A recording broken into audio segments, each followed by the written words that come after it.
دغه نه بل سوال دی چې یو زنانه باندې حیض بیماری راشي او دا بیماری بیا پاکه شي، زنانه پاکه شو بیماری ودرېده، خاوند ورسره کوروالی کولی شي او که نه؟ جواب وبالله توفیق هغه دا دی چې احتیاطي قول هغه به دا وي والعلم عند الله چې نشي کولی چې څو پورې دې زنانه غسل نه یې کړی. او د هغې دلیل الله په قرآن کې ولا تقربوهن حتی یطهرن، او د دې ښځو سره به کوروالی نه کوي تر دې چې صفا شي، صفا کېدو پورې به ورسره کوروالی نه کوي د حیض نه.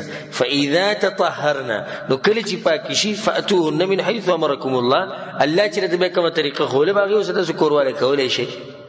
نو دې کې د پاکوالي دا ټکی دوه پیرې راغلی، ولا تقربوهن حتى يطهر، نږدې کېږئ به نه تر دې چې پاکې شي، یعنې حیض ختم شو.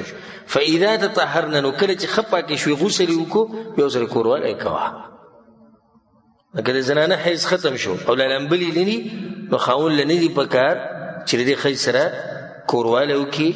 والله اعلم.